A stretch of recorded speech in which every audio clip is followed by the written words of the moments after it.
My name is Norman Reinhardt, and I will be singing the role of Tamino in Mozart's The Magic Flute. My character Tamino ends up in this magical world, challenged or charged to save Pamina from the hands of Sarastro by her mother, the Queen of the Night. I don't know, for Tamino, he kind of becomes a person through this. And Pamina is saved, and through the fiery trials and the water trials and all this, and there you go. It's about 3.5 hours of condensed into 15 seconds.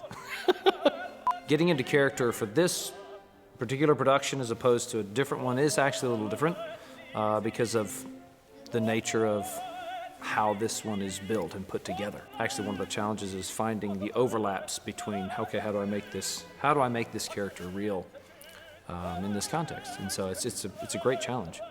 You can sort of see what's going on around you, but you also can't. But it really is about how you are able to connect actually with the world.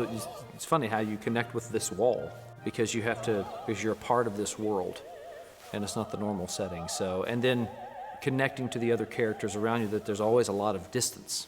Most of the time, not always, but a lot of time there's a lot of distance. So it's fun.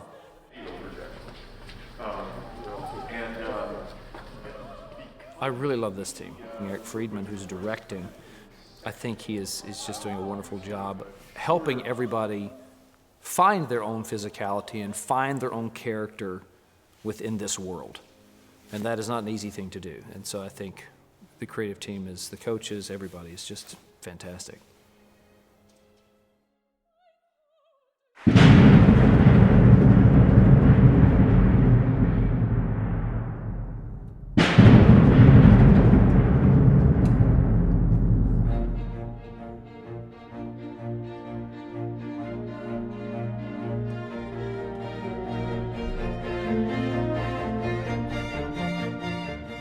The Queen of the Night is probably one of the most famous characters in all of opera. She has music that you hear all over the place. It's in car commercials, it's in movies, it's everywhere. So even people who maybe don't think they're so familiar with opera, they're gonna know the Queen. You know, the Queen can be a very isolated kind of role. I don't sing very much, but what I do sing is high energy, really intense and very memorable. So one of the major things that I do is I try to really get my body and my excitement ready to go before I get out on stage, because I have no time to warm up into the role. It's like we're coming out the gate and here we are. It's an amazing experience for the audience.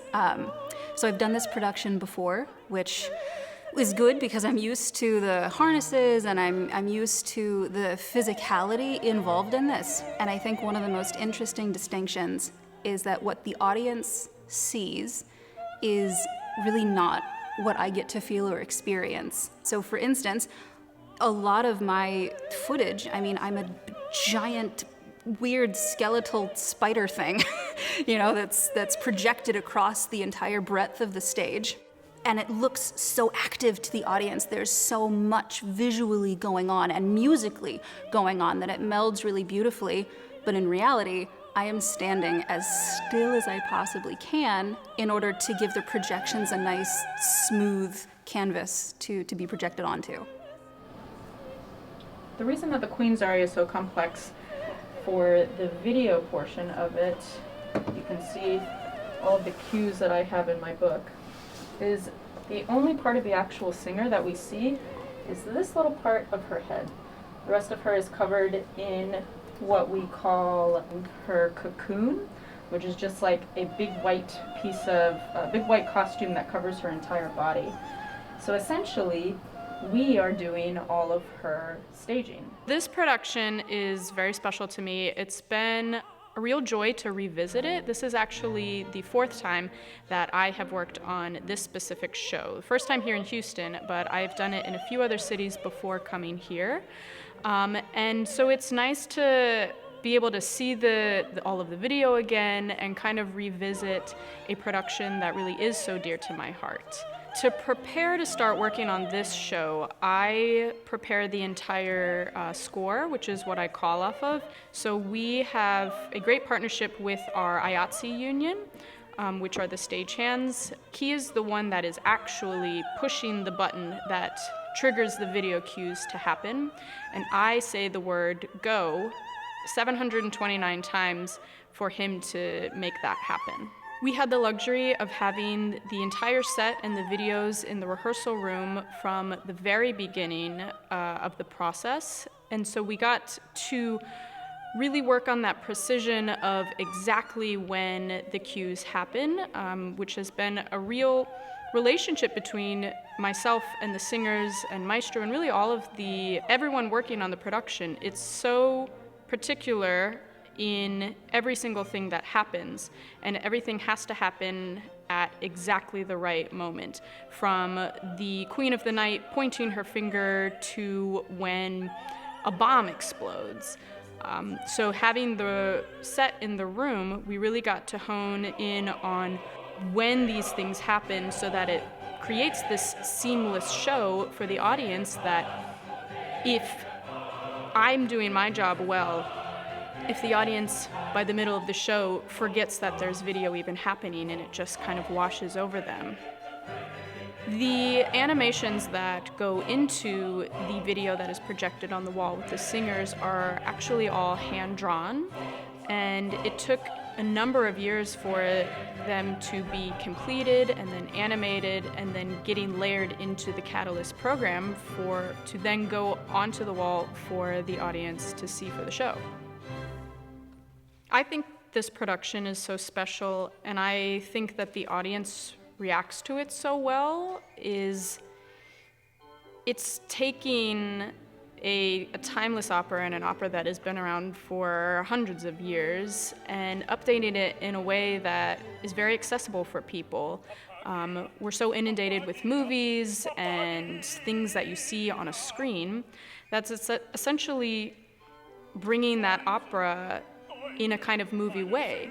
The original concept was making it a silent film. This Magic Flute has been a lot of people's first opera.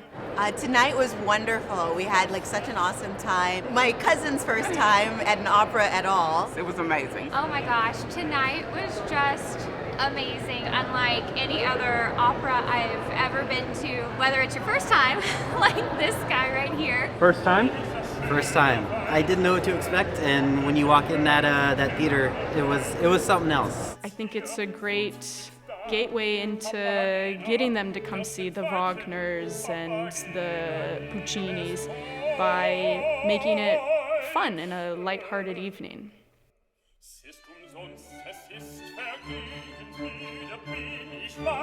Papageno is the bird catcher for the Queen of the Night. He is kind of your goofball everyman. He's a very simple character, I find. He wants a wife, he wants to have delicious food and delicious drink. That's it. He is no really more complex than that.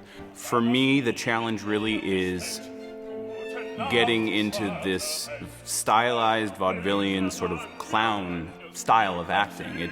It's not often in opera that we get to do this kind of stuff. When I was in high school, one of my theater teachers was a trained clown, and it's fun sort of reaching back into that bag of tricks. This opera's nostalgic for me in a lot of ways, so I'm just really enjoying this whole process, and it's bringing me a lot of joy, especially coming out of all of this. Mozart was one of my first entry points into opera in undergrad. When I was becoming more and more interested in it, my voice teacher assigned me, the Figaro arias, the Papageno arias, and we looked at the Count arias. I mean, he himself is a genius. I think, it can't be understated how clever and incredibly smart and beautiful, and his music can just go all over the place. It never ceases to bring a smile to my face hearing some of this Magic Flute music.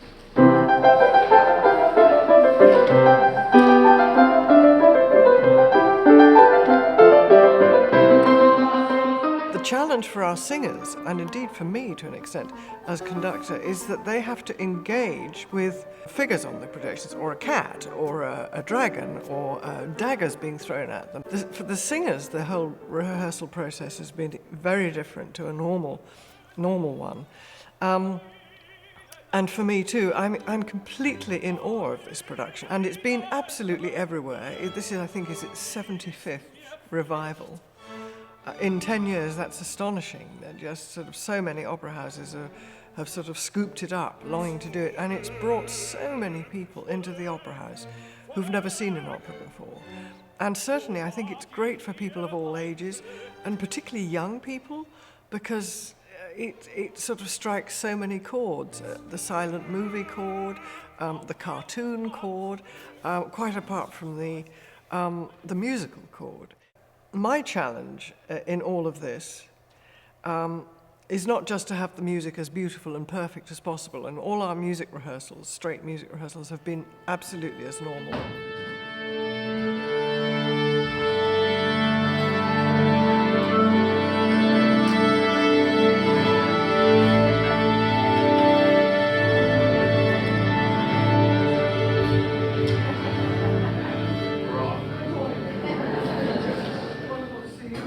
Number 9, please. Top of Act 2. Top of Act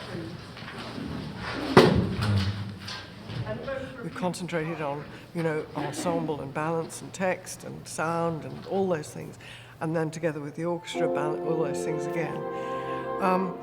But also, I think, to try and retain the essential seriousness of this piece, as well as the hilarity of it. I mean, the great thing about Magic Flute is that it's sort of so many operas in one. It is incredibly funny, and there's a lot that, sort of a bad Queen of the Night and a goody master of the basically Masonic order, and a young heroic prince and a princess who needs rescuing, and so it's a rescue opera. And then there's this sort of comic chap straight from Commedia dell'arte who's just looking for a girl and catches birds. I mean, you've got all this extraordinary mix of characters, and it has basically no business to work at all, this opera, and yet it does. But I think what I'm trying to retrieve from this incredible visual presentation, just not lose, rather, is that serious element too, because there are some incredibly profound statements about who we are as human beings and how we should respond to each other and what life is all about. So, I mean, honestly, this whole piece, Magic Flute, Mozart's very last opera, being performed while he died at the age of 35, is, in a way, the most challenging and the most multitasking, and it's up to us as the interpreters of it to deliver all those tasks that he set us.